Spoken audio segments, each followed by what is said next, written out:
I feel honored to give life to those who are less fortunate. And now I get to be a part of their healing process. When Nick came home and told me that he had registered to become an organ donor, I kind of freaked out. I'm like, oh my gosh, what have you done? And because I didn't know anything about organ donation. I just thought, oh, okay. You know, I was into the concept of maybe they're not going to do anything when they see the heart on your license, and I was misinformed. I didn't have any idea about organ donation. Nicholas decided to become an organ donor when he got registered for his license, when he got them renewed. He came home doing a little dance. I call it a little chicken dance. But he was dancing and he was excited. He said, Mom, I signed up to become an organ donor. So he was saying, Mom, you know, he was still dancing. If anything happens to me, they can spread me like the stars. Nicholas turned 25 on September 19th, 2020. And he was driving home from celebrating with friends. And he went out with his boss and everybody. And he decided to go to a club, and they were celebrating and turning up.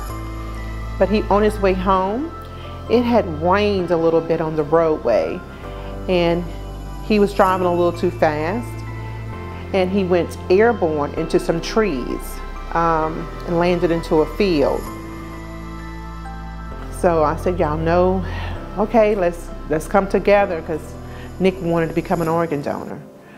I said, that's just too much love and magic to bury in the ground. I said, so we're gonna do what's right and honor his wish.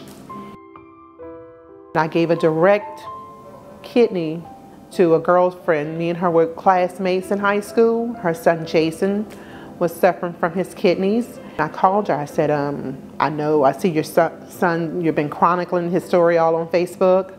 I said, do you mind if I put him on my son's list And she started crying. She says, how can you think of me when you just lost your son? I said, my son wanted this, and I want to make sure I try to help you. A year to the day of his passing, the heart recipient's father called me, and he says, I just want to thank you for giving my son another chance at life, and I just want to let you know that we're going to honor this heart.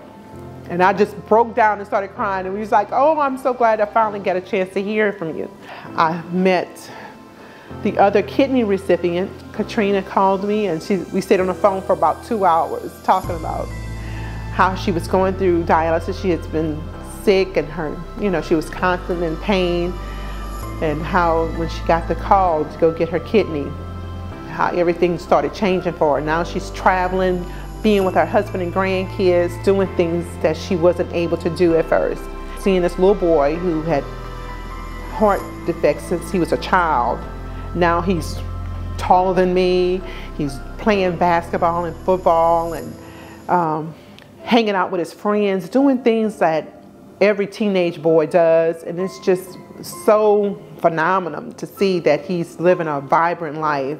And the kidney recipient, he's on to a job, engaged to his girlfriend, traveling, being with his family, and able to go out in public and do things amongst everyone. And that just brings so much love to my heart. I'm like, oh my gosh, these people are starting to live and enjoy life that they couldn't do before. Now I'm just honored to say I have a piece of that, that role that I play in that because of Nick's organs.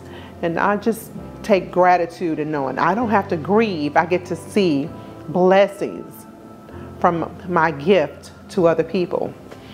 So I just treasure that.